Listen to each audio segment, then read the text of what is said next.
Today's podcast, episode number 274 with Ellen Lampert-Greaux, is a good one. And so Ellen's somebody I've known for, God, I don't know, 30 years probably, I think. And she's always been with LDI as long as I've known her. She's still with LDI today. Have so many memories of LDI. This podcast could have gone on for 3 hours just talking about those memories. And I didn't know much about her background prior to LDI, so it was really fun to learn that. And one of the interesting things was Sarah reminded me right before recording this that Ellen had never been on the show, and I was shocked by that because she had been on other discussions that were not part of Geezers of Gear, but never on Geezers of Gear. One more thing. We have free guest passes for LDI for the convention floor. Geezers of Gear is the code. Use our promo code. It's free, doesn't cost you anything, gets you onto the show floor free of charge. Again, one word, Geezers of Gear. Thank you. Hello, and thanks for joining us today on Geezers of Gear, episode number 274. Today's podcast is brought to you by ACT Entertainment. ACT have just shown us the new Ayrton Mobile Manager app, a game changer for lighting professionals. With this app on your iPhone, you can easily adjust fixture settings like address, universe, and network settings, as well as access crucial system info like software version, LED hours, and even error logs. And there's no need for external power or internal batteries in the fixture when you do this. It's fast, convenient, and designed to keep you moving through your prep and stay on top of your rig. So please check out the Ayrton Mobile Manager app today at actentertainment.com and get a little peek into the future. And today's podcast is also brought to you by GearSource. GearSource was founded in 2002 with an ambitious mission to support live event businesses buy and sell gear globally. Since that time, the company has transacted in more than 100 countries, selling $250 million in sound, lighting, staging, and video gear. GearSource continues to evolve the platform for massive global growth, enabling localized currencies in lots and lots of countries, payments held in escrow to protect buyers and sellers, AI-powered logistics behind a new global logistics brand, and more. The company has just released massive new features, including GearSync, with the ability to manage up to 400 listings at once, and NeedZone, an automated shopping assistant for hard-to-find items. Take full control over your gear with a visit to gearsource.com today.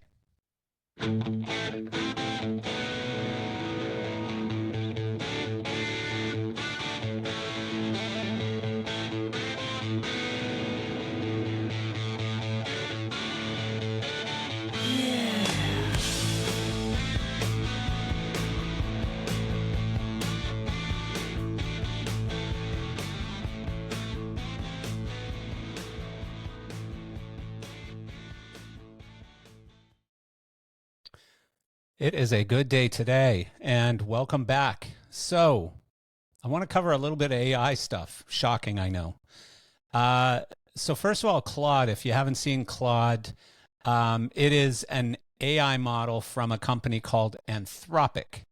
And they have recently released, I think it was recently anyways, 3.5 Sonnet is the version. And what they've done in this new version is they've successfully built a mansion in Minecraft. And so they're showcasing this AI version's creativity, despite not being specifically trained for Minecraft and not knowing anything about the game. And so it's a pretty interesting idea that obviously will get the attention, especially of young folks like my son who have always liked Minecraft. So that's pretty cool. Secondly, another thing that I'm seeing introduced by a couple of companies right now, Elon Musk, one of them, and ChatGPT-4 being the other one, is the ability to input anything medical related, including lab results, MRI scans, CAT scans, X-rays, and then have that information analyzed and explained to you. And so this sort of functionality can basically help medical diagnostics, identifying patterns, anomalies, and even suggesting possible diagnoses. And so, of course, one of the areas this is targeting is parts of the world that have less medical care available to people will now basically allow you to self-diagnose. And a little bit better than Google Doctor, but still all of the companies, of course, are doing the CYA cover your ass and saying, but make sure you check the results with your doctor. Don't just listen to them. So that's pretty promising and pretty exciting, I think. And of course, with the podcast, it's a big week for launches this week. If you haven't already heard the Brickman episode, it was amazing, as that man is. He's one of my favorite designers out there. I've looked up to this guy forever, having been a Pink Floyd fan when I was younger, and seeing some of those incredible, iconic, memorable looks that he produced, including the Ring of Lights. And but yeah, the podcast has done very well. It's obviously one of the biggest on Spotify for us. It's climbing up on YouTube, where we're still building an audience on YouTube, of course. So it's still small on YouTube, but it's bigger than most of the small podcasts on YouTube and doing quite well. And we're seeing this new phenomenon, basically, where some of our podcasts are starting to break out of our industry. So they're not just stuck with sound and lighting and production, concert, live event business people, but actually breaking out into the core audience of concert going fans. And that's given us some ideas and some thoughts, and it's given you, our guests especially, some reach for new audience and new victims, basically, for your skill set. So really an interesting phenomenon, and one that we are going to pursue some more. But in addition to Mark this week, we also, as I'm recording this, I believe the Mark Fetto episode launched this morning. Mark is an amazing guy with a really great history in the business and is doing some really cool things. So we had a great talk. And of course, Cosmo. So Cosmo, it's so appropriate that he's launching on Halloween Day. By the time you hear this, that will have passed. But as I sit here, Halloween is tomorrow. And so Cosmo's episode launches tomorrow. Of course, Cosmo's been on the show 2 or 3 times before. It's always a blast. He had a very busy first 2/3 of the year and was expecting a full year. And then, of course, Aerosmith canceled and pretty much retired from touring. And so we talk about that a bunch too. So definitely a fun episode and an exciting week for Geezers of Gear. Probably, I would venture to guess, our biggest week ever, with 3 podcasts launching that are all just knock them out of the park, home run, wonderful discussions. And so please listen to all of those. I hope you enjoy them. And I'm very grateful to be where we're at right now. We're growing quickly, and we're quite happy. And speaking of growing, please subscribe and share and click like, and anywhere you can basically connect with our podcast, please connect, because that does help us to grow. And again, based on what I said earlier too, share it outside your circle, share it outside the live events business. If you know people who are Pink Floyd fans, share that with share that episode, the Mark Brickman episode, share the Cosmo episode with people who are huge AC/DC fans and say, hey, this is the guy who does AC/DC. And I think sometimes we get a little technical for those audiences, but I think for the most part, the interest of concert-going fans would be very high. It's sort of a behind-the-scenes look at how shows are put together. And if we can capture some of that audience, I believe that gives the podcast huge growth and benefits our sponsors, benefits our guests in a big way, and I would love it. So please like, please subscribe, please share. And so today's guest has been somebody I've known for over 30 years, I believe, since my very first LDI show as an exhibitor, which I believe was in 1991, maybe 92. And she's been a fixture in the lighting community, in media. She's worked for LDI for longer than anyone else, I believe, a very long time. And we're currently working together on something at LDI this year. And so we'll discuss that during the episode. Ellen Lampert-Gréaux, and I hope I said that right. Ellen Lampert-Gréaux. I never had that sort of hyphenated second last name on there for, I'd say, 9/10 of the time that I've known her. So I'm getting used to it. Ellen Lampert-Gréaux works at Questex as Live Design LDI Creative Director. Ellen started at LDI in 1988. I told you it was a long time. The very first LDI was in Dallas. This will be her 37th year. Ellen is a writer, editor, conference organizer for Live Design LDI. She's from Philadelphia and went to college in Brooklyn. Ellen is the editor-in-chief of Harbour Magazine for St. Barth and St. Martin, and organizes the St. Barth, which I believe is pronounced St. Bart, film festival, Cinéma Caraïbes. This year was the 27th edition of Caribbean Cinema from May 1st to 4th, 2024. I have known Ellen for a very long time, as I said, but this is actually the first time she's ever been on the show. She's been part of the show. She's been sort of behind the scenes part of the show. She's been on some recordings that we've done for We Make Events and other things. She's been a friend of the show and a friend of mine for a very long time. And I'm looking forward to hearing more about her story and also talking about LDI 2024.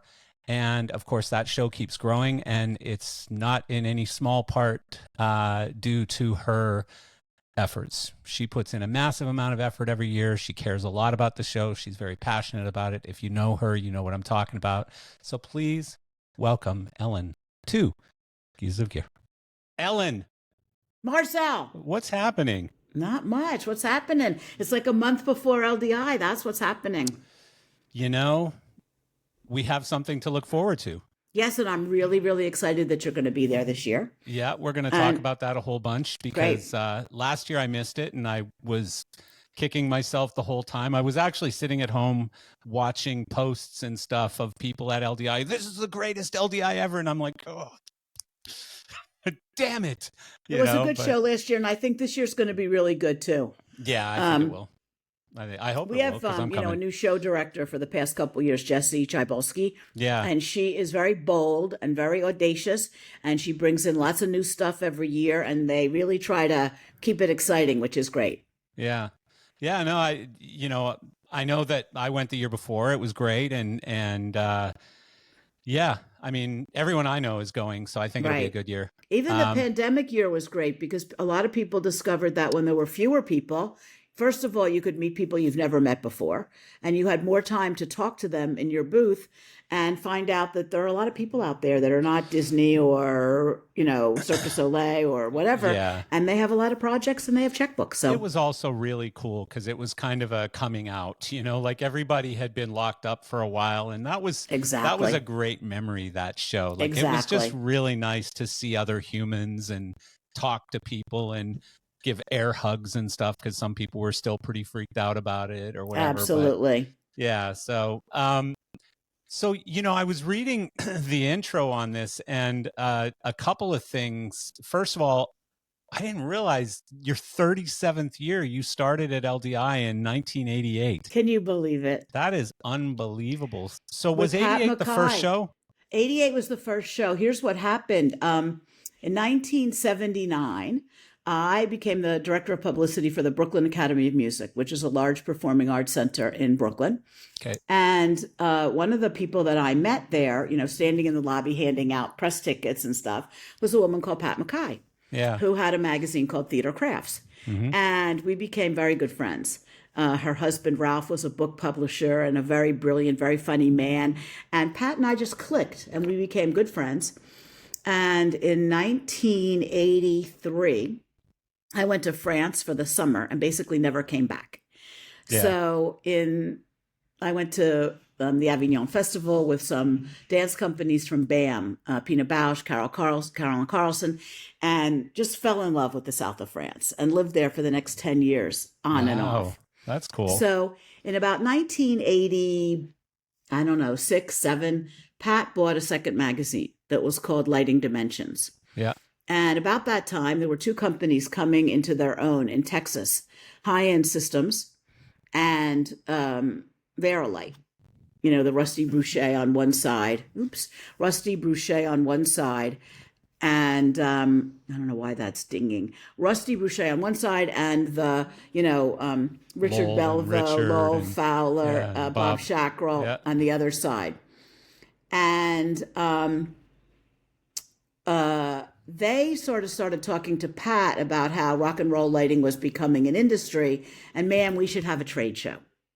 So I had started freelance writing for Pat from France in 1983, interviewing some French designers and lighting designers and going to see a lot of stuff. So Pat said to me, hey, would you come back for the fall of 88 and help me get this trade show off the ground? We really need some marketing and promotion. So I did, and here we are all these years later. Pat kept it until, I believe, after the 1995 show. She sold it. Yeah. And we've been part of various and sundry publishing media companies ever since. Yeah. The most recent one is Questex, which acquired us after the 2019 show. Yeah. And little did they know that we were going to not do a show in 2020. Yeah. And God love them. They kept everybody on salary, and we just started planning for 2021. And we were really lucky. We snuck in between Delta and Omicron. Yeah. We were very lucky. Yeah. So 88 was the first show, and that was in Dallas, right? It was in Dallas, Texas. And Pat was funny because she really didn't want to go to any union venues. So all the big places like, San Francisco, Philadelphia, New York were kind of not on the table. Because who knew if anybody was going to come, you know? Yeah. So the first year, instead of hiring like a lot of trade show people, the people who worked for the magazine really sort of did everything. So the subscription guy did like attendance, and the marketing people did the salespeople did the marketing, and Jackie Tien did the sales for the booths on the show floor. Yeah. And we had a woman, Paula Millstone, who sort of became the operations person, and everybody pitched in. And we did it in the basement of an office building called the Infomart,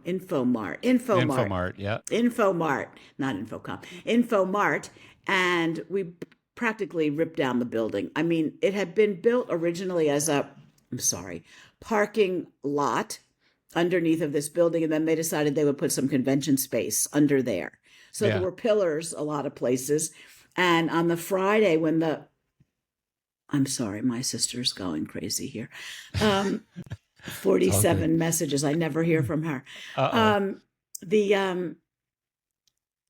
The Friday, the office people were in there, and the noise coming from those big booths with the rock and roll lights and shows, like the building must have been shaking. Yeah. Did we go back to the Infomart the second time we went to Dallas? I think so. We must have. So, yeah. Well, and then the second show was in Nashville, wasn't it? Because that's the first one I went to. That was my first LDI. We took everybody on a bus to the Grand Ole Opry, which was still in the old hall. Right. Yeah, I remember and we did a big night out at the Grand Ole Opry. That was fun. And it's a funny story because I was the last person on the bus because I was standing outside checking off names. And I got off the bus, and there were two guys I'd never seen before sitting one each in the front seats. So I said to one of them, do you mind if I sit here? Because the rest of the bus was kind of full. He said, no, that's all right. Go ahead. And I realized they were English, both of them. And they turned out to be called Tony Gotelier and Peter Wynne Wilson. Wow. And they became very dear friends, both of them. Yeah. And for years, every time there was something fun to do at LDI, I'm like, hey, remember that night on the bus to the Grand Ole Opry? Let's go. That's cool. So unfortunately, Tony has passed away, but Plaza very nicely keeps his memory alive with an award every year. Yeah. Yeah. And Peter is still inventing mad cad stuff. I don't know if anybody remembers this, but Peter Wynne Wilson actually invented the VersaTube, which Element Labs brought to market. Yeah, I knew that. I remember one time being at his workshop in London, and he opens a closet door, and there's this color changing thing of light, looked like neon, running back and forth. I'm like, what's that? And he said, oh, DMX controlled LEDs. I'm like, what? You know? Yeah. And then he invented... I remember seeing that product at the first, I think it was the first time they ever exhibited Element Labs. Right. And just looking at it and going, Nils, what the hell are you doing? Like, what I has know. happened How to about you? that? You know, what has happened to you? You know, you had the whole hog and now this, what are you doing? And bam, it took off like crazy. Exactly. Just like his drone company. So he's pretty smart, Nils. He is smart. But then Peter also invented Catalyst, which was really the first moving head projector, media server. You know, a media server light thing. Yeah, which was really cool. And then when Richard Bleasdale just passed away, and everybody said, oh, the father of the Catalyst. I said, well, actually, he was the for-hire software guy that made it happen and kept it alive once it was sold to Barco and High End. And I think High End might still call it a legacy product if you have one. Yeah. I'm not sure they service them, but Peter also made a big moving head mirror for like a, you know, I don't know, those huge searchlights, those giant.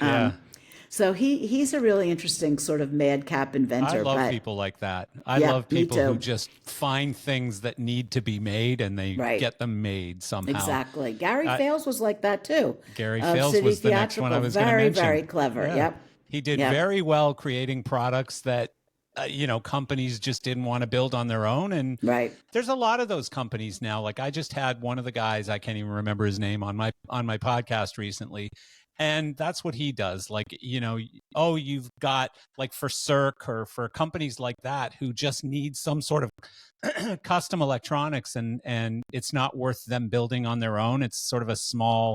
And so he's got like a Skunk Works kind of design firm that creates electronic components and does very well with it. Burbank, California is full of them because there are many, many people who work for Disney in various capacities who have all branched off, and the Themed Entertainment Association is all those little companies that builds all that stuff because they're really, really clever. So if you need a 90-foot diameter LED color changing mirror ball, whatever you need, there are companies that'll build it. So Ellen, do you remember how many people went to the first LDI? Yes, I think about 3,000. And now you're up to 30,000 or something, 12 to 15 comfortably. So a lot more than 3. But we were really, really surprised at how many people came the first year. Yeah, that's a lot. And Pat's husband, rest his soul, I don't understand this. Pat's husband, rest his soul, was a bookseller, book publisher, publisher, not really seller, book publisher. But he was sort of taking care of part of the money thing. And at the end of the first day, it was just like he was standing there with like lots of $100 bills coming out of his pockets because a lot of people from Mexico came and they all just paid cash when they got there. Yeah. We really had no idea what was going to happen. Yeah. But by Nashville, we were a little more organized and we really knew what was going to happen. It's funny too because Pat is a real foodie, and whatever town we go to, she loves to find like the best restaurant. So the first year in Dallas, she found a place called the Ruth Street Cafe or something that had a little place next to it called Baby Ruth. And we went there, and one of the designers that she invited, who I'd never met before, was Jeff Ravitz. Oh, wow. And so I've known Jeff since that very first night in Dallas, 1988. That's cool. Yeah, that's cool. Nashville was my first show, and I've been to everyone except last year since then. Aww. And,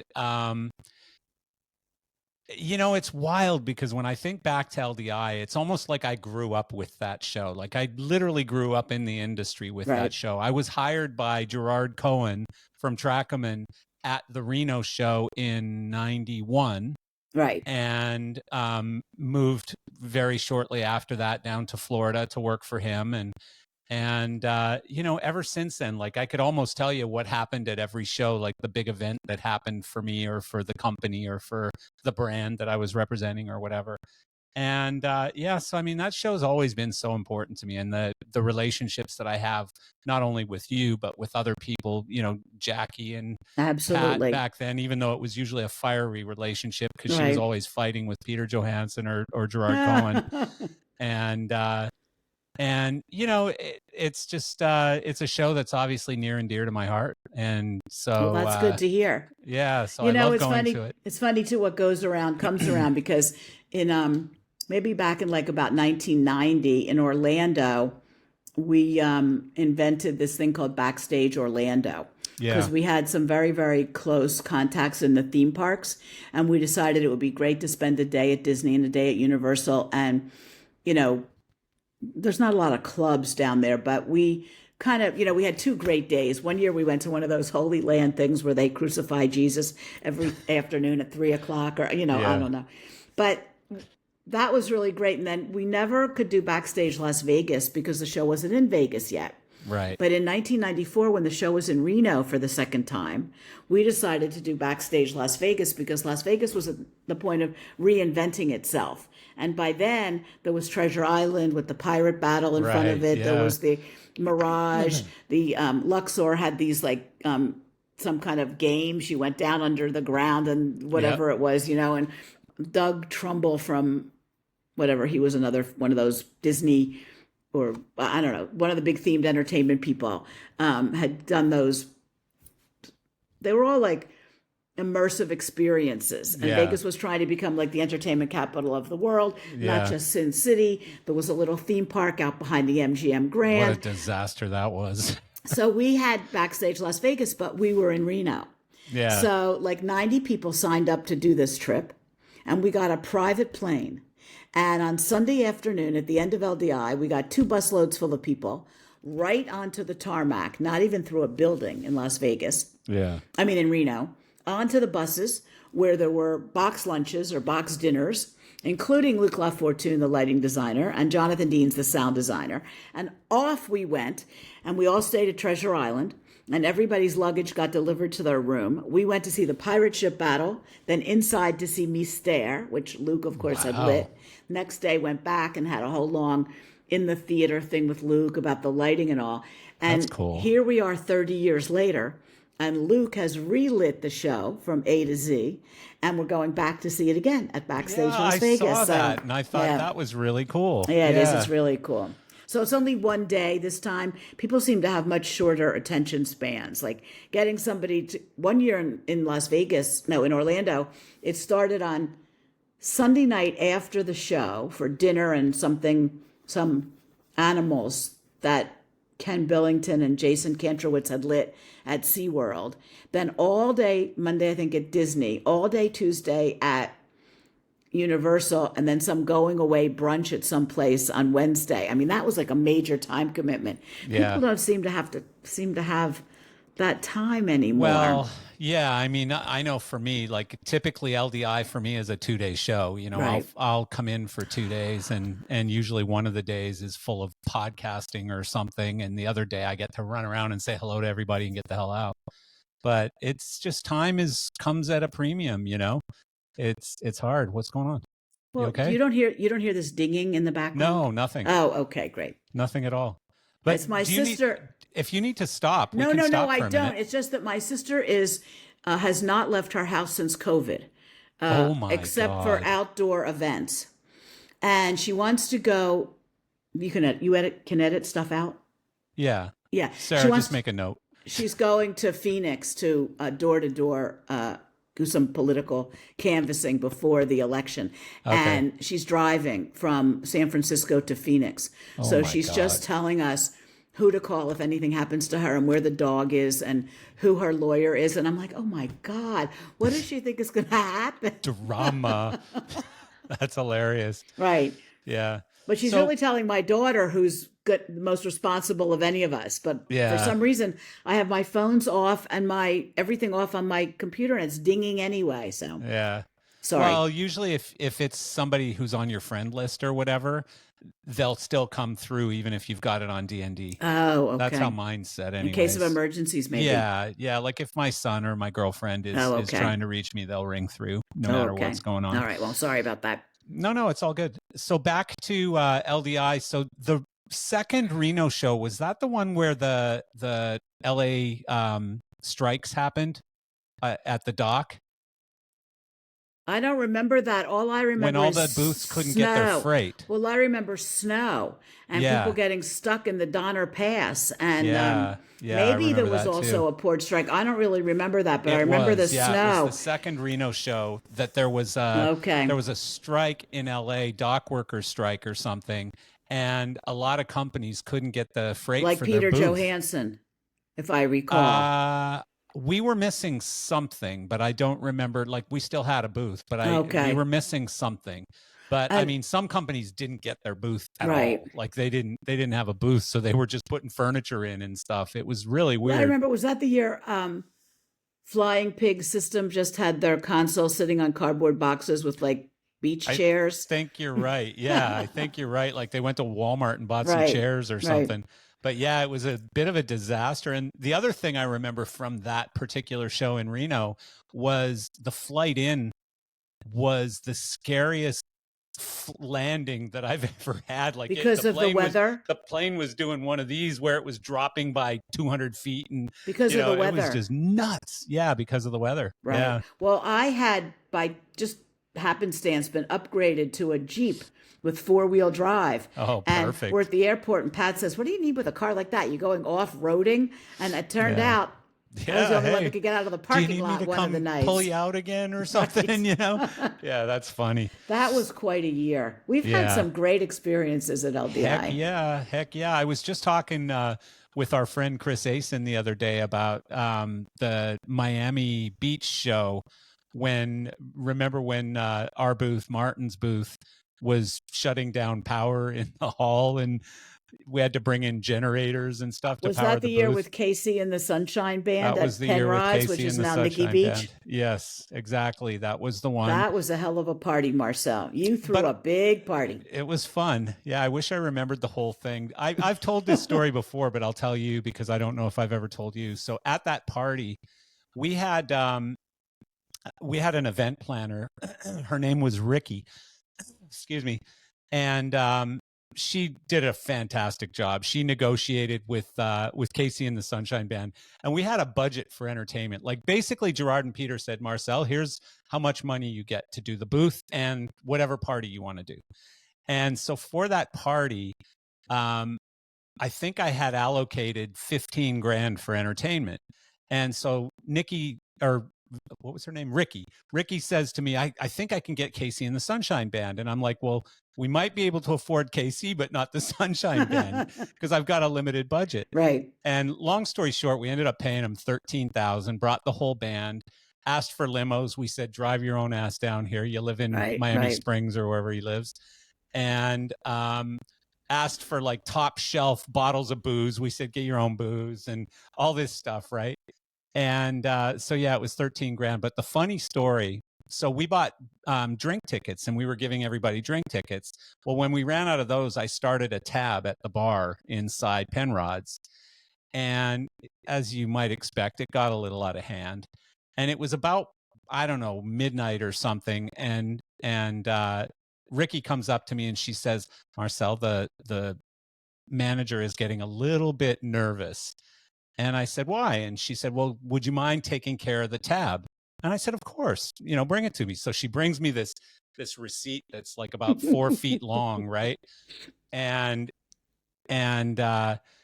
so I go, hang on a sec. And I'm standing talking to John Broderick at the time, Metallica's lighting designer at that moment.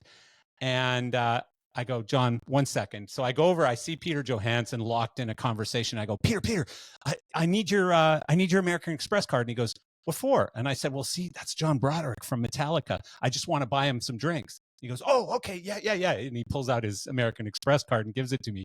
And I hand it to Ricky, and it was $32,000 or something like that.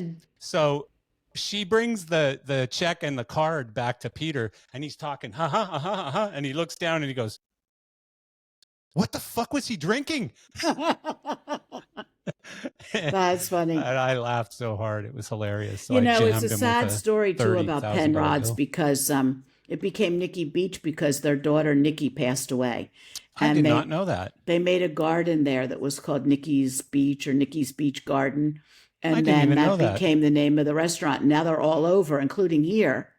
I did not know that. Where the average Sunday lunch bill for 4 people is like €2,500. Yeah, it's not a cheap place. Well, the food is not. The food is actually quite good here, and the food is not outrageously priced. It's the alcohol. They really encourage people to buy these magnums of rosé for $250 or magnums of champagne for $350, and these people get on tables and spray. Yeah. Different culture, but exactly. Yeah. And then the Americans think they have to tip 20% here. So the waiters at Nikki Beach love the dumb Americans. They make some money. Yeah. No, that show was incredible, but I just remember the battles again. I think Peter Johansson and Gerard probably made Pat cry like 50 times in her career. I'm sure. They were just so mean to her sometimes. And, she was tough, but sometimes just, you break her down like when you're just nasty. There's one in every crowd, I'm sure. Yeah. But no. Whatever happened to Gerard Cohen? He is around. I don't think he's doing LDI this year, but he's in his 80s now and still doing it. So his sons started a company and they've done quite well. Well, his youngest son, Laurent, started a company in the DJ equipment business. And they grew to eventually start a lighting brand, which is all imported product. Okay. And they're doing quite well with that lighting brand now. And every time he lives in Belgium now, in Brussels. Okay. He was French to begin with? He's Tunisian to begin with, but yes, French. And so he lived in Seattle with his or near his son and his grandkids, and now he's moved to Brussels. But he comes back over all the time. The business is based in Las Vegas. No, good for him. But he always stops in South Florida, and we'll have dinner and chat about the old times. And that it's really nice because he's finally extremely grateful to me for the things that I helped him to achieve. Good. He says, I never could have done it without you, Marcel. And he never would have said that back then, That's great, though. So even now that I'm 60 years old and that doesn't matter as much, it's always nice to hear that, somebody thinks you made a difference in their life. So. And then you moved to Martin. Who did? I did. Yeah. Well, because Martin bought Trackman, basically. I see. Martin bought their distribution and the company away from Trackman. I forgot about that. And so I stayed there at Martin for a little while. And actually, it was terrible that I left and why I left, because I left at the worst possible time because it was right before the Mac 500, 600 came out and got very popular, and then the Mac 2000, of course.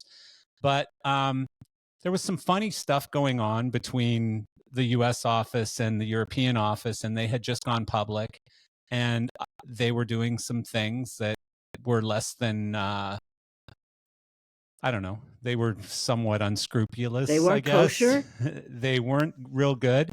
And I started fearing that I was going to get caught up in this SEC investigation and end up going to jail, for them. He had a CFO in the US called Bent, believe it or not. And they were bent. Their bookkeeping was a little bent.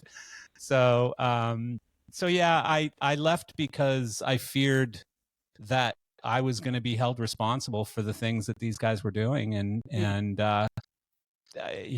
Peter Johansson ended up going to jail for a little while over it. I certainly didn't. So, yeah. I thought Peter Johansson went to jail for building a yacht with company money in his garage or something.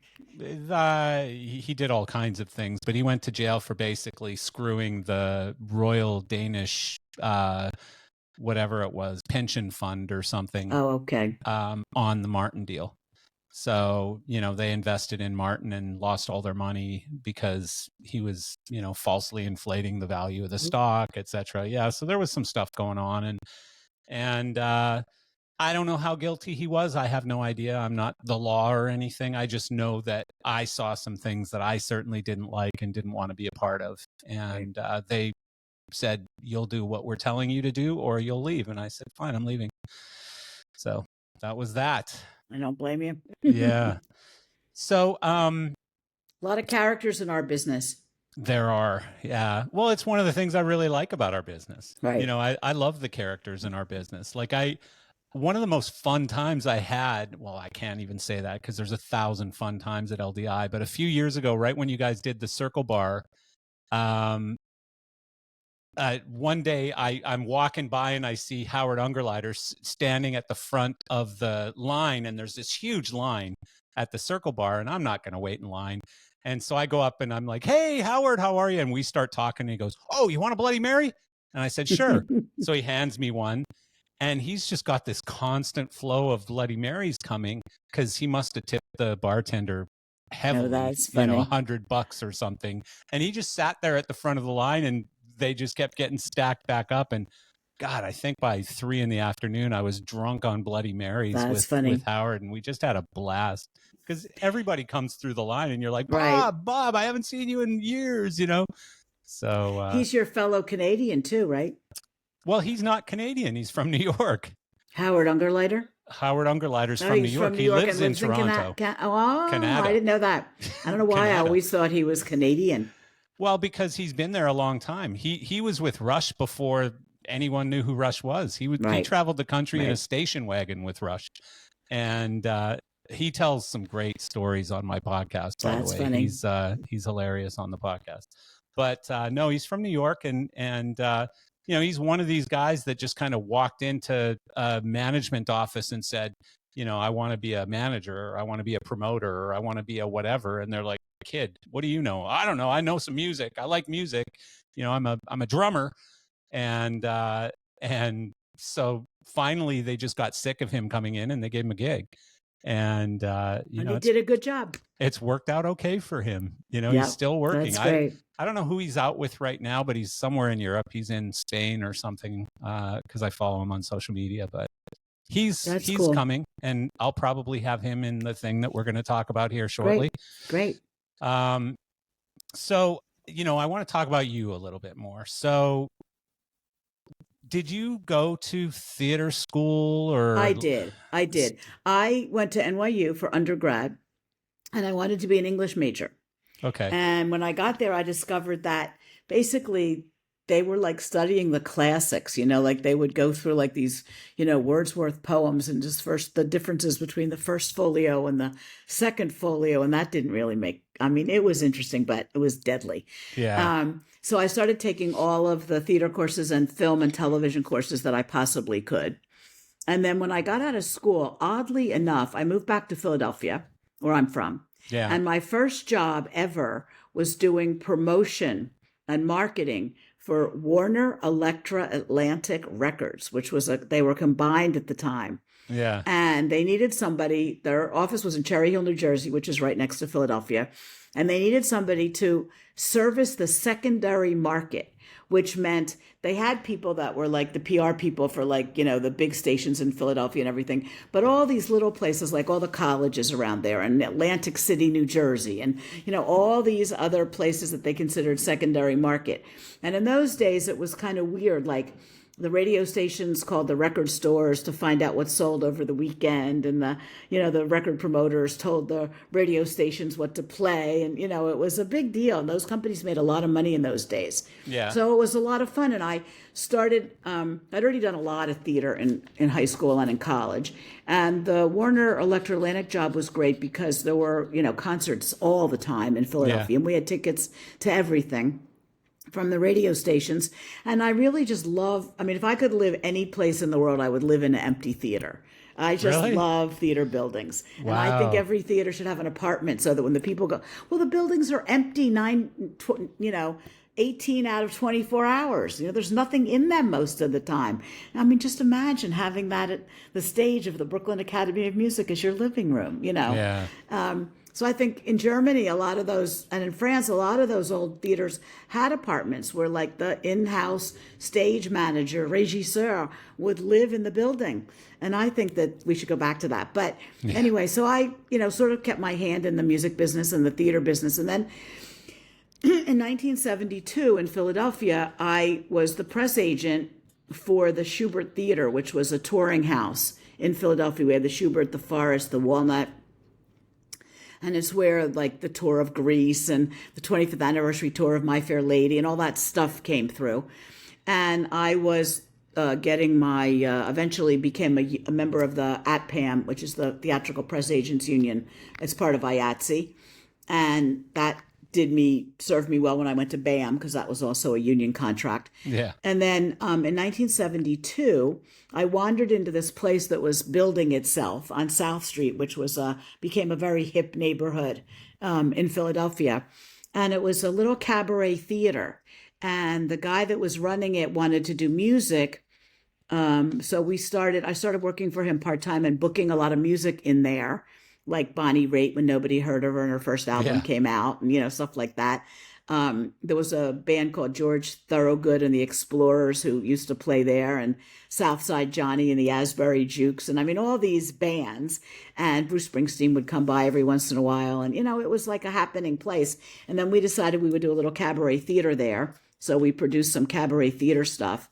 And then I decided I should go back to graduate school. But first I went to the far reaches of northern New Hampshire and ran a little theater company up there. There was, do you know Don Earl from Earl's Girls? Yeah, of well, course. in 1970, Don Earl had a company called Aladdin Lighting. It was his first company. And Aladdin Lighting was in the bottom of the same building with our cabaret theater. So if we needed anything lighting-wise, there he was. How convenient. I've known Don and his sister Allison since 1972 when we started Grendel's Lair. And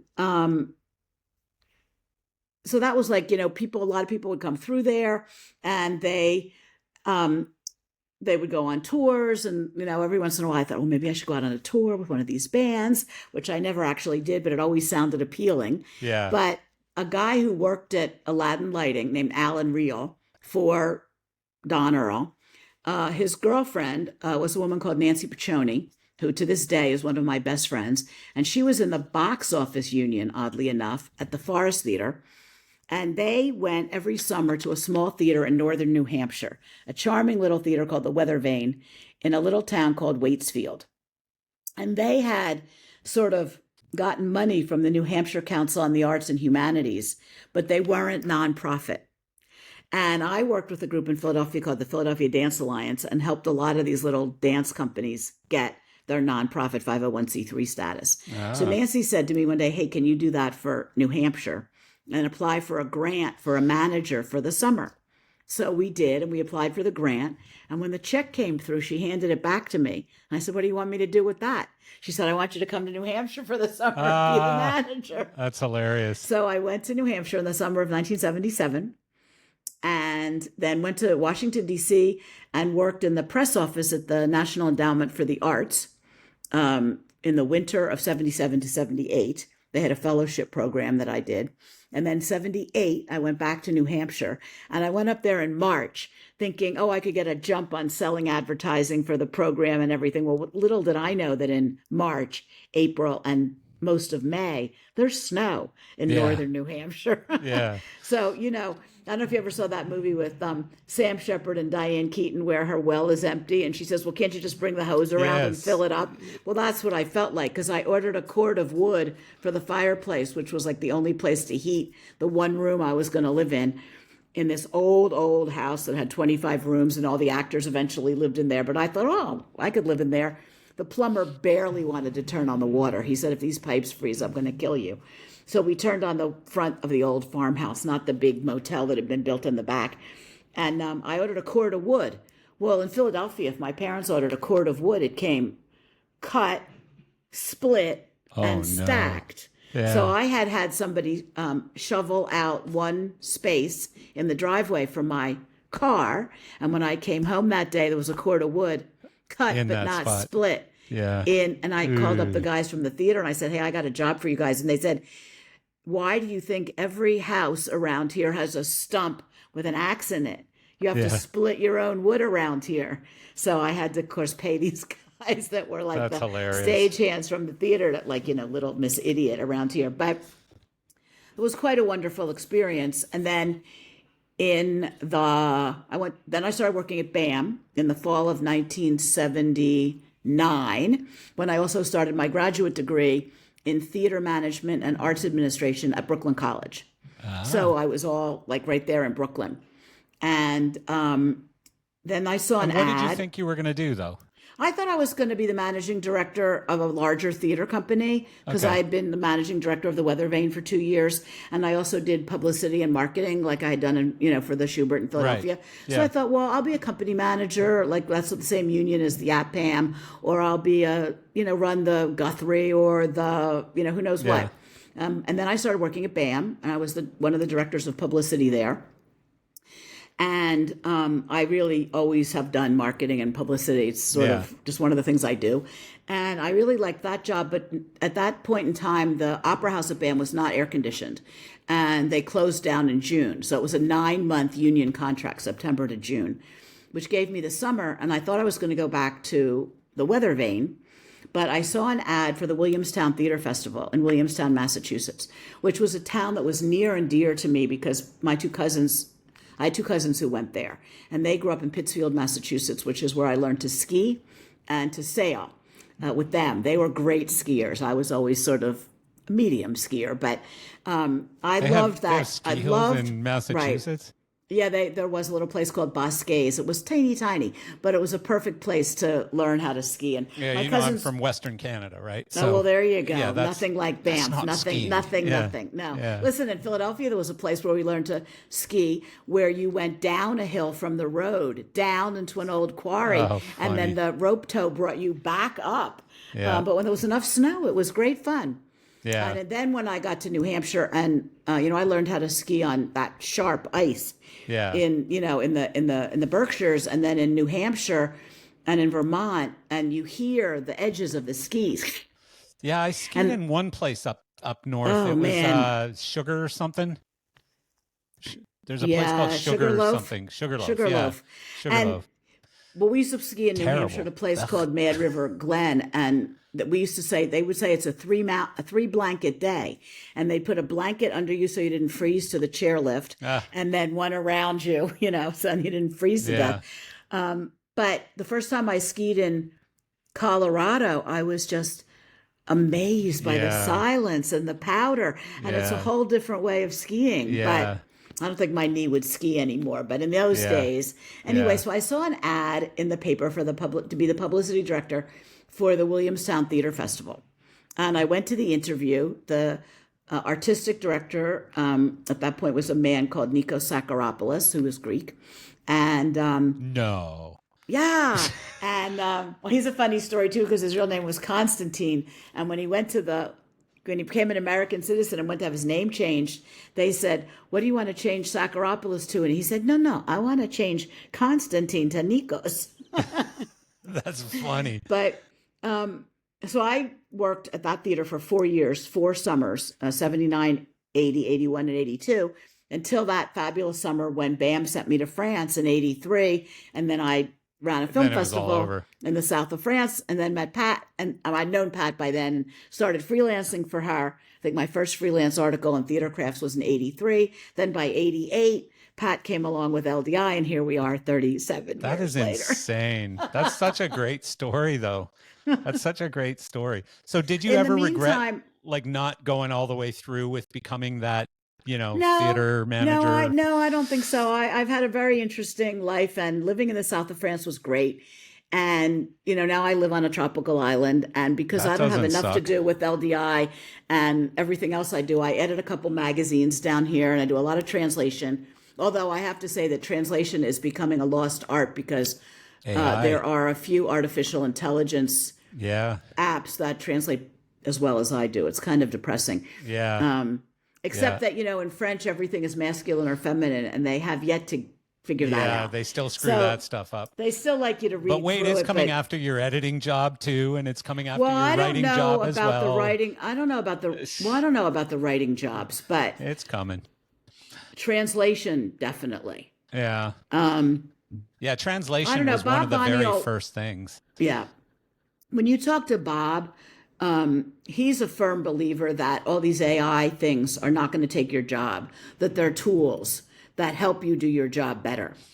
Yeah, that's what I used to always say too, but I'm starting to believe differently because between Elon's robot and there's a Chinese company whose name escapes me right at this moment, but they've got an unbelievable robot and they've got like the knuckles and the fingers and the grip and everything down to a science now to where they can do really intricate things. But does it think? Well, no, that's AI. And AI will make it think way smarter than any of us. And so what you can do though, like for example, you can buy one of Elon's robots for 20 grand. And you could program it to do housekeeping. You could program it to be a French chef. You could program it to be whatever you want. And remember, it's AI, so it's constantly learning. So you could have it sit in front of the Food Network all day, gaining more information. And cook your dinner. Well, that's kind of scary. Every night. There was a play many, many years ago by Alan Ayckbourn, who was an English playwright from Yorkshire. And it was about a guy who was like, I forget the real reason, but I think he was fighting for the custody of his child or something and needed to prove that he had a live-in steady girlfriend. So he gets a robot and programs her to be the live-in girlfriend. Oh, okay. Yeah. That was pretty funny. Well, bless you. Sorry. There you go. Sorry. There's that movie, what's it called? Il Machina. That one's a really interesting sort of view of somebody falling in love with a robot. I haven't seen that, but all that weird stuff's coming too. Bless you. Why am I sneezing?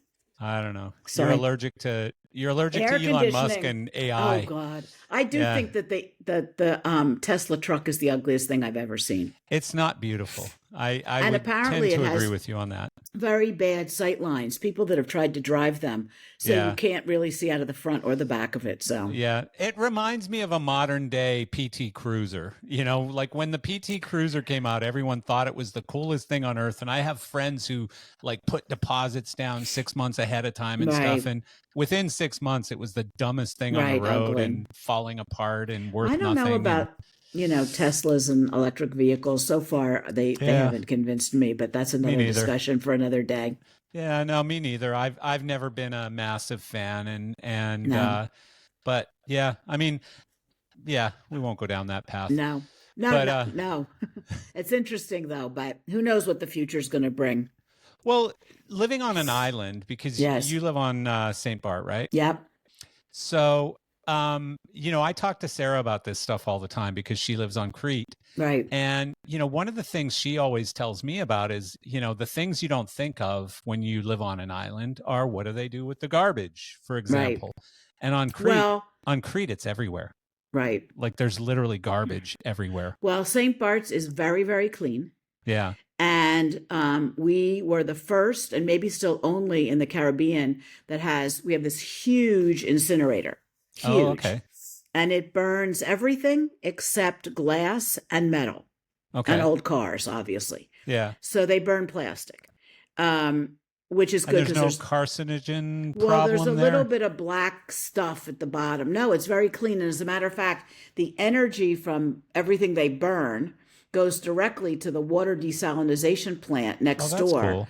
And the vapor from the trash thing runs the water desal plant because this is a very unusual island. There is no fresh water, not a river, not a stream, not a spring, not a well. If you dig deep enough, you might get brackish water.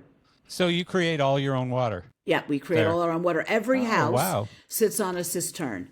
Anybody that built without a cistern is silly. We have 80 cubic meters of water under the house. And so what they do here is the desal company sells you water by the cubic meter. Yeah. And the first 10 per month are very reasonable. and then the price shoots up really high because they really want people to be very careful. Yeah. So why Which they makes give out sense. building permits for Olympic-sized swimming pools is beyond me. Yeah. But we basically try to use cistern water, and we use even if we don't need them, we sometimes take those 10 cubic meters that are basically like 11 euros and put them in the cistern just for a little extra in case it doesn't rain for a couple weeks. But mostly everybody collects rainwater. Wow. And in the old days, my mother-in-law's house still has it so that it's a concrete cistern that sits next to the house because they didn't have any, electrical digging machines or anything. Yeah. And it has a corner of it that's a wooden trap. And my 91-year-old mother-in-law, when she wants water, moves the trap and lowers a bucket and pulls up the bucket and gets the water. Wow.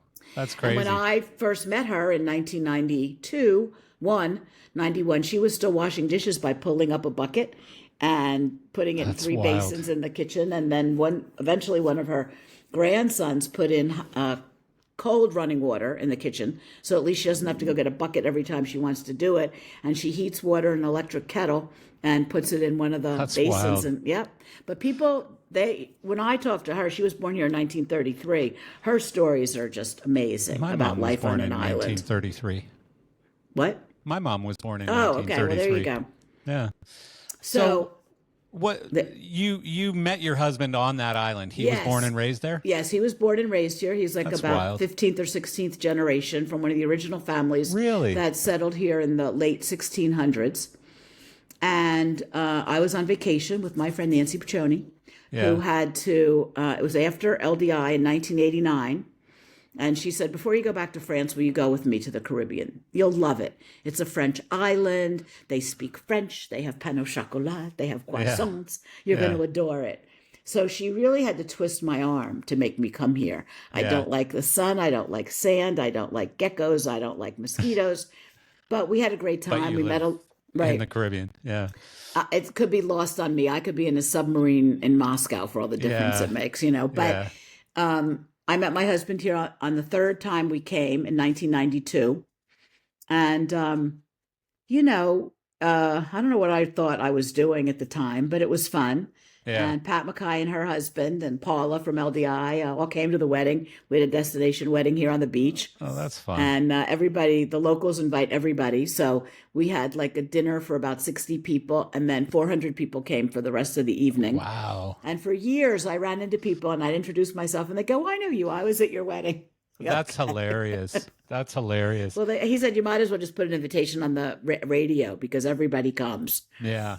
Well, could you see yourself ever moving away, though? Like moving back to mainland? No, it's complicated. Well, it's to France, maybe. Yeah. We keep looking at these islands that are in the St. Lawrence Seaway that are called Saint-Pierre and Miquelon because they have the same tax status as St. Barth's has, which is they are collectivité outre-mer, so they're not French departments, so they set their own taxes. So here there's no income tax and there's no real estate tax. Oh. There are other taxes. But Americans, unfortunately, You've got my interest up. Well, yeah, but Americans, you have an American passport? I have a Canadian one, too. Oh, but I don't know about Canadians, but Americans have to pay income tax on their worldwide income. So if you were to work here, which I don't really, all my money comes through the States and I pay Uncle Sam, with my New York accountant and everything. Yeah. But the people who live and work here who have established fiscal residence, which is 5 years in a row living and working here, get this special tax status. So a lot of people move here from France, but they don't make it. After a year or two, they throw in the towel and they go home. It is not easy to live on an island with 10,000 people. Yeah. It's very small. And God love my husband's family. There's always somebody for holidays or take you to the doctor so 5 years ago in May of 2019, my husband had a life-threatening stroke. Yeah. And he's diminished, as it were, in a lot of ways, physically, other ways. So he doesn't drive. And luckily he was old enough to retire. So his retirement kicked in after 3 years, but the newspaper where he was working at the time kept him on sick leave for 3 years, which was great. So that was really sweet of them. Yeah. And that meant paying the wraparound insurance policy that doesn't come with your French Social Security. So it was nice, but he is retired, and it would be very hard for him to live in the States at this point, even if we decide to get him a green card, because he has a nurse that comes every morning and physical therapy every day. And all of that is covered by French insurance, which in the States wouldn't happen. Yeah. So he's kind of stuck here. But, also the fact that his 91-year-old mother is still alive, they're not going anywhere. Does she live with you? No, but there's 8 kids, and he has 5 sisters and 2 brothers. And there's 3 girls, 3 boys, and then 2 more girls. And they all still live there? One lives in Guadeloupe, but everybody else is here. Oh, wow. And Bruno, who's the youngest of the 3 sons, lives with Mama. So interesting. Yeah. So, I've always been intrigued with living on those small islands, from movies and television and the islands that I've been to. I've never been to St. Barth, but I've been to lots of them. But, I think I would go crazy after a little while. Like, I like being remote. Like, I live, so my house in Canada is in a town called Canmore, which is right next to Banff. Mm-hmm. And it's just, Banff is a national park. You can't own real estate there. Well, you can own the house, but you don't own the land. Right. So it doesn't appreciate in value. And there's all kinds of weird stuff that happens. Plus, in Banff, you have to work in Banff to live in Banff. So I live in the town right next door to it called Canmore, just on the other side of the Banff Park gates. And it's a small enough place where you know a lot of people and they know you. But there's lots of restaurants, lots of grocery stores, and you're only an hour drive from Calgary, which is a fairly large city now, almost 2 million people, right. I think. So, so it's not quite so isolated, but I really do like it. Like, I like it better than living in a city for sure. Oddly enough, after going to NYU at the age of 17 and I finally gave up my last pied-à-terre in New York during the pandemic when I hadn't been there in like 2 years. And my daughter and my granddaughter decided, this is ridiculous. Your winter coat does not need an apartment in New York. Yeah, no kidding. So they kind of emptied that out, and that was the end of that. And then, living in a place like this, I think it takes a certain kind of person. It really does. Yeah. I used to see, like when I was in New York, I would see 8 performances a week. I went to everything, and you don't see anything here. Yeah. But because we are insane, in 1996, 4 years after we got married, a good friend of mine, Joshua Harrison, said to me, well, why don't you run a film festival in St. Barth's like the one you ran in France, which is what I did in Avignon for those 10 years. Oh, wow. And I said, well, you could, but there's one basic problem here. There's no movie theater. And he said, well, that shouldn't stop you. Don't they show movies somewhere? Yeah. So I asked my husband, I said, hey, do they show movies anywhere? And he goes, yeah, on the tennis court over there. So we went to see them, and they have a building with a snack bar downstairs. And then upstairs, there's a little, projector room. And at the time, it had a 1960s 35 millimeter movie projector.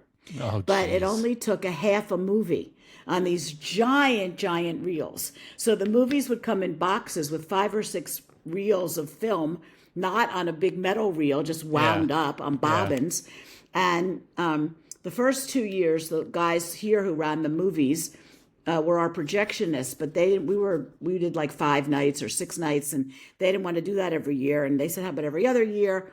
And we're like, no. So Josh, at that point, one of his brothers was married to the sister of a guy who ran projectors in Denmark. So Steve, we brought over our own projectionist, and he ran that projector until they finally replaced it with a big digital projector. So you do that every year? Every year. Still? Every year. That's cool. This year, we would be coming up on 30, but we missed 2 because of COVID. The island was closed. So we couldn't bring any guests or anything, and we decided not to do it. We must have missed 20 and 21. So we're calling it our 28th year, even though we missed, it would have been 30. Yeah. And my daughter comes from Philadelphia every year to help us. And it's a Pan-Caribbean festival. So we bring guests from all over the islands. Oh, that's so cool. Yeah, it's great. It's very cool. This year 2025, it'll be April 30th to May 3rd. That's so cool. Since the pandemic, we only do 4 nights. We're a little older and a little calmer. Yeah. It's a lot of work, too. It is a lot of work, but it's a fun little festival. And it's a great sort of crossroads where a lot of these filmmakers from other islands know each other through their work, but they've never met. Yeah. So it's a great way for people to come, and we feed everybody at lunch and dinner, and they network, and it's cool. It's fun. Yeah. So what is Harbour Magazine? You mentioned that earlier. Harbour is the official publication for the port of Gustavia.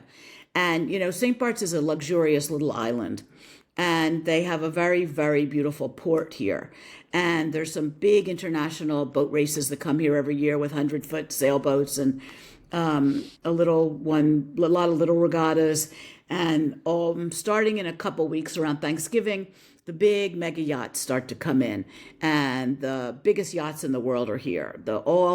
By New Year's Eve, you've got probably 250, 300 yachts in the port and the harbor. It looks like you could walk to St. Martin, which is 11 nautical miles over there, and the boats are just out there. Yeah. And you've got, people like the founders of Google and the founders of all those things rent houses here for, they've either bought houses or they, like Roman Abramovich was our resident Russian oligarch.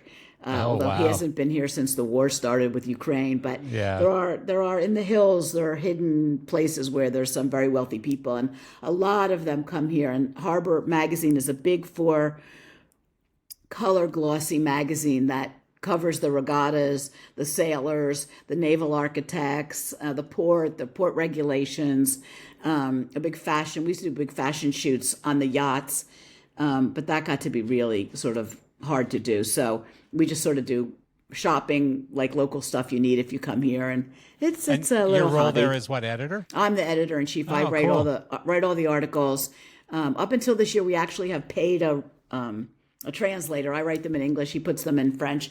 Whether we'll start using DeepL or ChatGPT remains to be seen. Yeah. But that's a fun little project. And then I do a couple other things like that, little side gigs. That's cool. Side That's hustles. really cool. Yeah, I like it.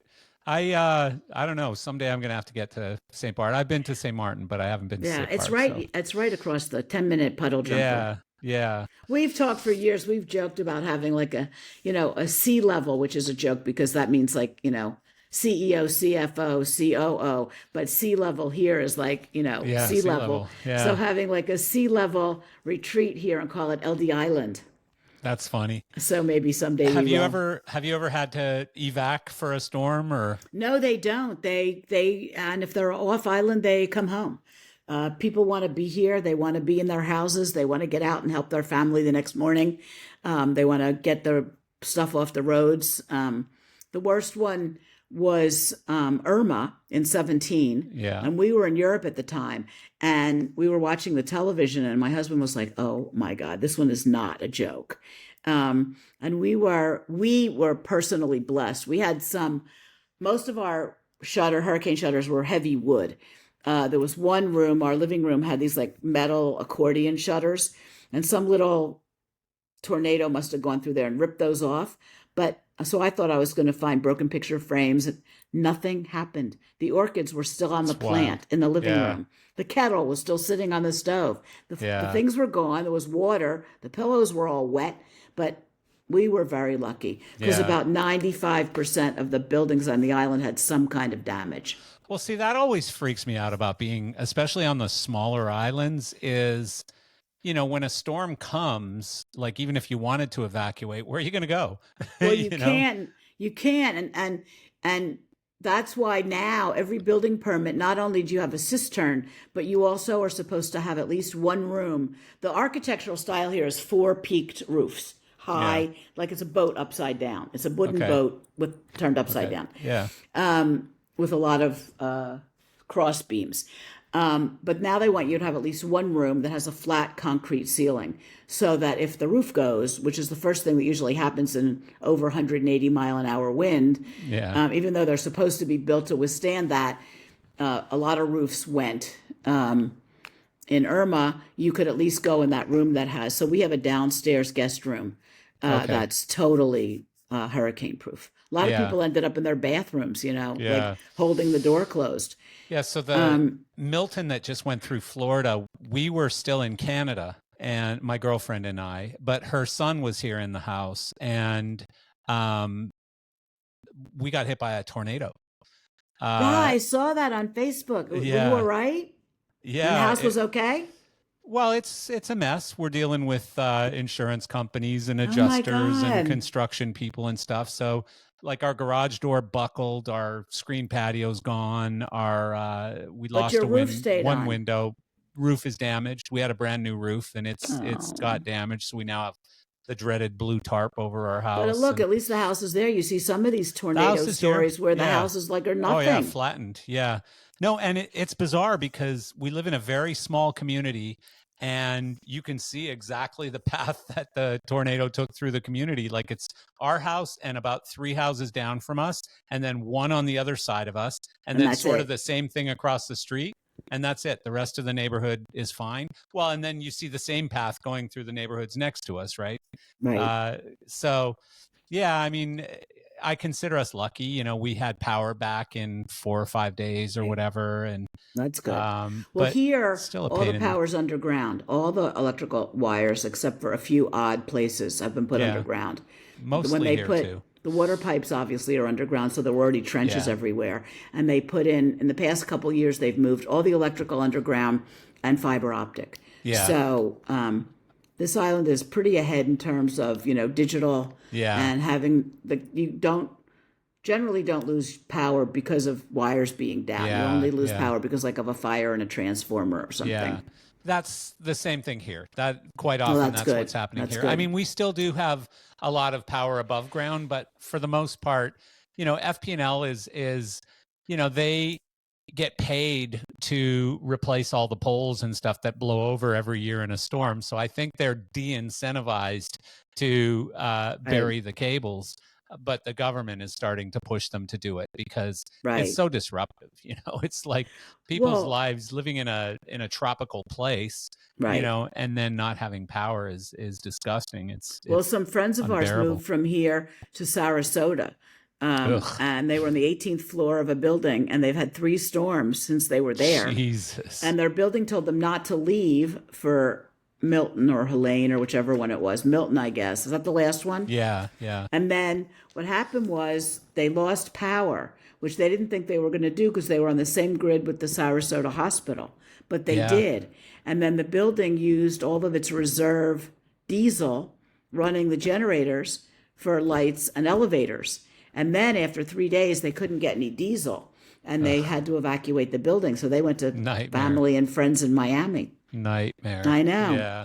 I mean, I'm so used to it. Like the year I moved here was the year that Hurricane Andrew hit South Florida real bad.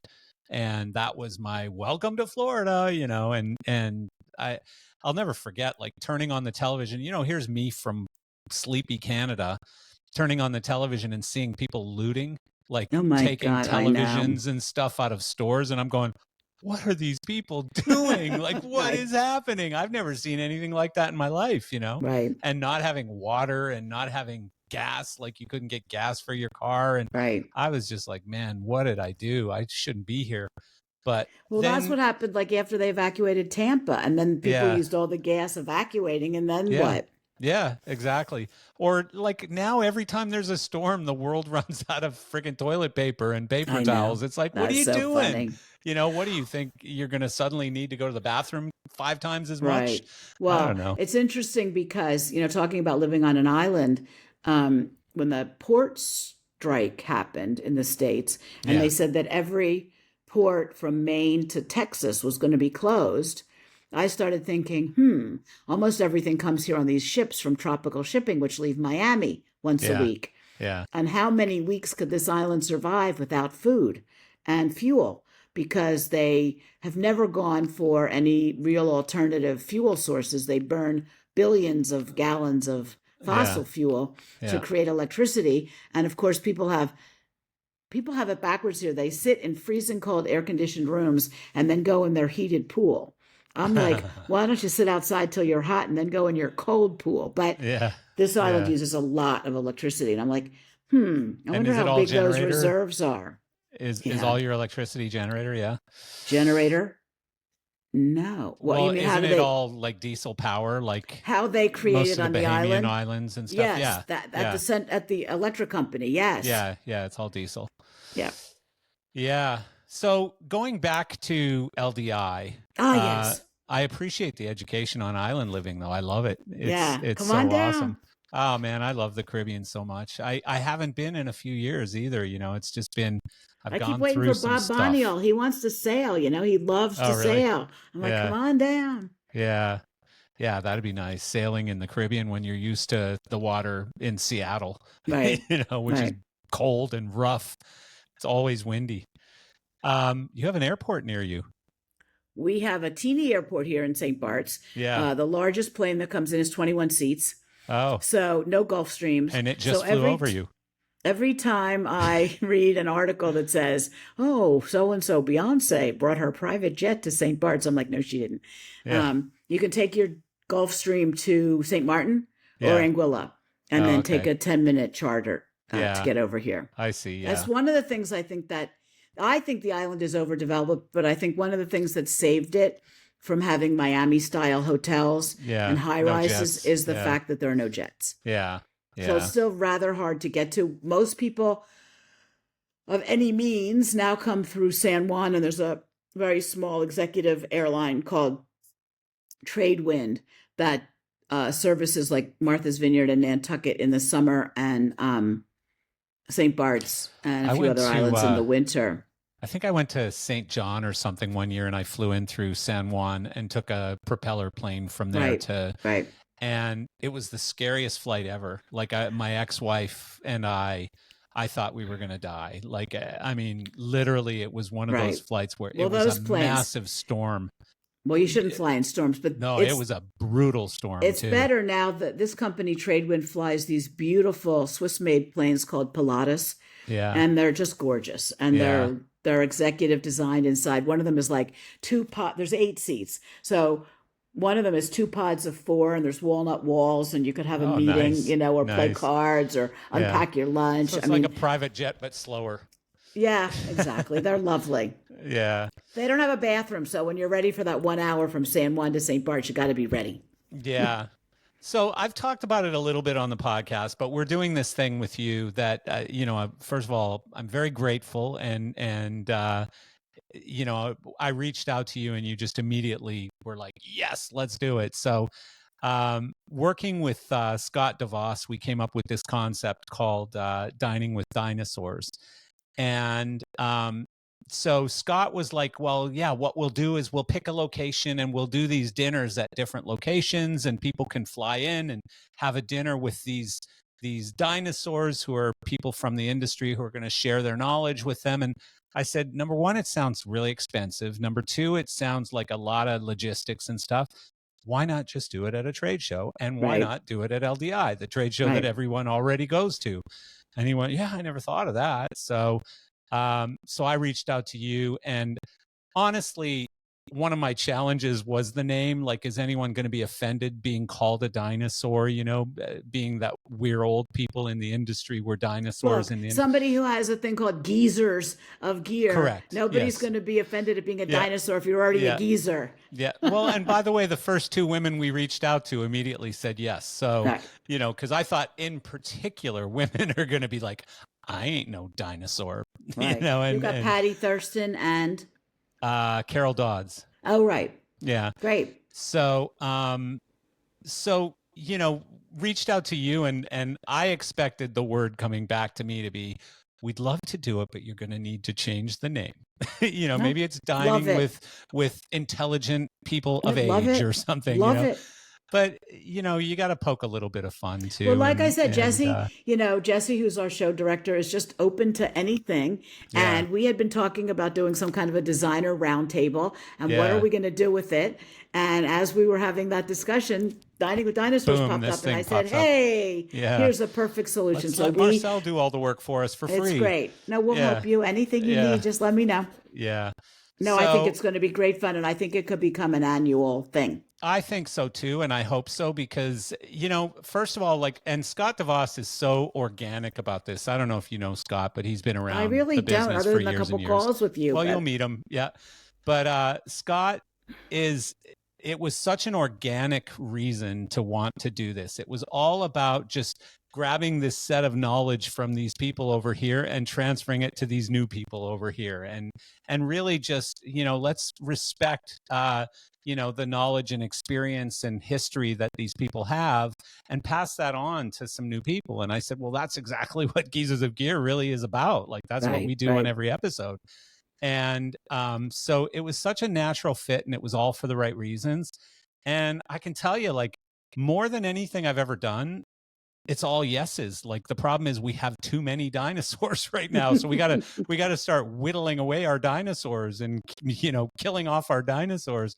But so I don't know, you know, maybe the format will change next year and we can get it a little bigger or something. But basically the format is it's a 90-minute lunch, and people are signing up, and you can give us the credentials or whatever to sign up here in a bit. But people are signing up who are coming to the show and want to learn and everything, and they're signing up for this event. And so we're going to do roundtables, and I think we're going to have, how many roundtables? I think we're going to have 10 of 10, unless we get past 100 signups, and then we'll do something else. Yeah, so we'll have 10 roundtables with 10 people at each one. So it's 100 people. Knowing LDI, you won't stop selling tickets. So we're going to end up with 20 with, you know, 40 dinosaurs. And I'm going to have to scramble the last week to find more there's people. A lot of dinosaurs, and as they call themselves, dinosaurs floating around. Dinosaurs, yeah. So, you know, the idea basically is that at each table we'll have one or two of these, what we're calling dinosaurs, which are, you know, our criteria is pretty simple. We want people basically 60s-ish without being ageist. Lots and lots of experience in the industry, and with information and knowledge to pass on to younger, or just anyone. Like, you don't have to be young to come to this thing, but it's to share knowledge and to share stories and to share the way that things were done back in the day, kind of stuff. Well, look, a lot of these people were sort of in their prime and making this industry happen when LDI was founded in '88, you know? Yeah. Well, those 37 years ago. Yeah. They were in their 30s or 40s. Yeah. And making it happen. As Scott said in that first meeting we had, like, these are the people who really jump-started the industry that we all work in. And it's one of the really cool things about this industry. Like, it's one of the things that, like, I have so many pinch me moments doing my podcast, because people are telling me how the industry started. Like, I was there when it happened, you know? And so, you know, real quality people. You know, we've got some of the people who were like the very first rigging people coming. We've got some real foundational audio people coming. We've got some lighting designers, of course, a couple of heavyweight production managers who are really early stage production management people. So, you know, and then the idea will be you'll come in there and you're just in a room with a massive amount of knowledge. And I would think a younger person coming in especially would be like, oh my God, that's so-and-so. Oh my God, I've read about that person. Oh my God. So I'm so looking forward to it. I think it's going to be a blast. Yeah, I think it's going to be fun. Yeah, I think the hardest thing is going to be keeping it to 90 minutes. You know, that's going to be the tough part. That's going to be what's hard. But because people are just going to be getting started and going, well, I think they can just sit and they can probably stay a while and talk if they want to. Yeah, of course. Or meet at the Circle Bar later. Right. Are you doing the Circle Bar again this year? We are, absolutely. Yeah. We're going to have the Circle Bar. We're going to have the Battle of the Busk again. You missed it last year, but it was great. And last year it moved to the show floor. There's a big stage at the far end of the Circle Bar. And we opened it up this year, so it's free to, like, the young kids who want to learn how to busk, either on the lighting consoles that are there or the Pixera media servers. And then they come together and they do the lighting and the video, and they don't. What a great idea! It's really clever. Well, if I could make a suggestion, just get more bartenders, will you? Because God, those lines are brutal. Those lines are brutal. I'll tell Jesse. Yeah. Or you know what you could do is you could have like a line cutting pass. So you could have like VIP bartenders that if you pay $200 for the whole duration of the show, you get to go to that line cutting line. That's funny. And the money goes to charity or something. Behind the scenes. Charity being Questex, of course. Well, no, it could go to behind the scenes. I'm just joking. We have a run that goes for behind the scenes, a little 5K marathon on Sunday morning. Oh, that's cool. That's another interesting thing that if I could run 5K, I'd come. Yeah, me too. Me too. That ain't happening. Well, Marion is a runner. Last year she had a broken foot and she was in a boot, so she didn't do it. But maybe she'll do it again this year. She's actually done like Ironman or half of Ironman or something. No, I She's know. amazing. I see her pictures. But she's nuts. She's amazing. But the 5K is a charity event for behind the scenes, and this is the second year that behind the scenes will have their wellness lounge at LDI. Oh, that's cool. And it's an alcohol-free space where people are safe to talk about anything. Yeah. And there's organized sessions in there that cover everything from eating well on the road to, yoga first thing in the morning. And there's Narcan training, and there's all kinds of good stuff that goes on in there. That's very cool. That's really nice. A nice addition to LDI. I just have to remember to bring some of those small airline bottles of vodka. Not into the wellness lounge. So I can go into the wellness lounge and have a cocktail. No. I'm joking. You have your cocktails at the Circle Bar. I'm joking. I believe it or not, I don't drink very much. It's crazy. It's like I went there to the Circle Bar that one time and I got trashed with Ungerleider, and it was just like, man, I ain't hanging out with you no more. Not doing that again. Yeah, but it was fun. So, anything else about the show this year that's different, special, unique? Well, we've added a bunch of new things. One of the new things is a 2-day intensive for riggers that's called Rigs. Yeah. And it's run by Tracy Nunnally and Eric Rouse. And they have about a dozen different speakers, including Bill Sapsis and Elmer Veith and all the riggers. So that's a really nice addition. And we're hoping that that'll become like a big annual rigging event at LDI. And then they're doing some kind of rigging training on the floor that's called Sprat training. It's like working at height certification training that'll be right on the show floor with a company that oddly enough is called Rig. I think it's called Rigging International Group. And there's a lot of media server training. Some of you might remember Nigel Sadler, who was with Green Hippo for a long time, who's coming back to LDI with a new company called Hive, which is a new media server that launched in the UK, has done a lot of international products. There's also Green Hippo, Viv, Disguise, Watch Out. So there's a lot of media server stuff going on, which is great. Yeah. I think, immersive environments and creating all that stuff and Disguise and Notch and all that stuff is like the future. Bob will tell you all about it when you talk to Bob. No, I'm looking forward to my Bob talk. He's really our techno go-to guy. Bob is going to be mad at me because by the time he hears this, it'll already be fixed. But I had to bump his podcast that we were recording next week because I'm coming up to New York to see the David Gilmour show. Yeah, the David Gilmour, Mark Brickman thing. So is that at Madison Square Garden? It is, yeah. A bunch of shows, like I think, 5 or 6 shows or something. Cool. I'm going on the 6th. But cool. I think it's 4th, 5th, 6th, 10th. I don't know. It's a bunch of dates. It's like 5 dates or something. They're in I think they're in LA right now for a few dates, and then it looks amazing from the pictures I've seen. I love what he did with the whole busking thing that he's doing. He's using a stylus on a screen and just going like this, and that controls what's happening with the lighting live. What product is that? He created it. It's called Paint with Light. He created it and had some software engineers build it for him, and so Mark just said, if I'm going to go out and do another show, I want to be able to run it. And I want actually to run it, like not just hit buttons and have it trigger macros and things like that. I want to control the lighting. And he came up with this concept, and it's just incredible. It really is incredible. That's brilliant. Yeah, it's so cool. But yeah, so anyways, I was supposed to record with Bob, I think on Wednesday, and I'm flying on Wednesday. So okay. So yeah. And how do you register for this Dining with Dinosaurs thing? Well, you go to the LDI website, which is www.ldi Don't have to say that anymore. LDIshow.com. Yes. Well, just in case, LDIshow.com. And you can go to reg options. There's a button on the top that says registration options. It's green over on the top right. Yeah. And when you go to there, you go down and look at, there's a la carte add-ons. Okay. And the Dining with Dinosaurs is one of the a la carte add-ons. And I think it's like $79. Yeah, it's $79, but it's great. Yeah. Yeah, no, I mean, it'll be thousands of dollars worth of conversation information going on. Absolutely. In there. Yeah, so absolutely. It'll be cool. Well, I completely appreciate you doing this. I've taken too much of your time already, and no, it's great. I love talking with you. It's great fun. It's been fun. Sarah told me right before we recorded this that this was your first time ever on the podcast. I'm like, no way.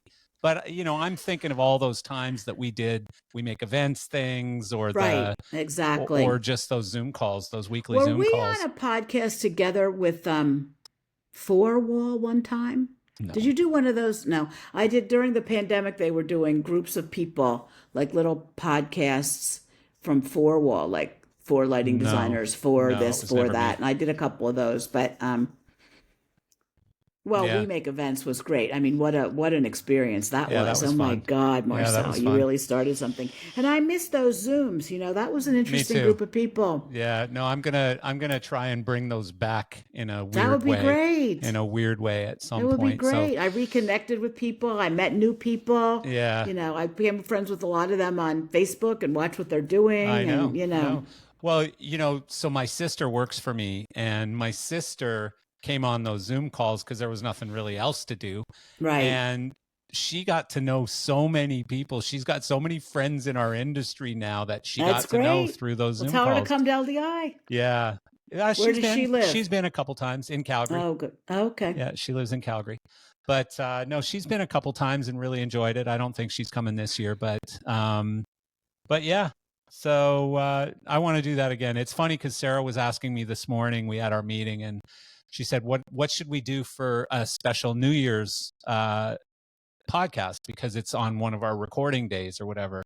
And we were talking about doing a drunken live stream on New Year's Day and, like the old Zoom things. And so I don't know. That'll be fun. Yeah. It's always fun when it involves some sort of drinking. Right. All right, my friend. I will see you in a month. I will talk to you soon. Month and a half. Yep. Oh my God, it's soon. Yes, it's a month. Yeah. It's a month and a week. Yeah. It'll be fun. All right. It'll be great. See you later in Vegas. Yep. Thanks.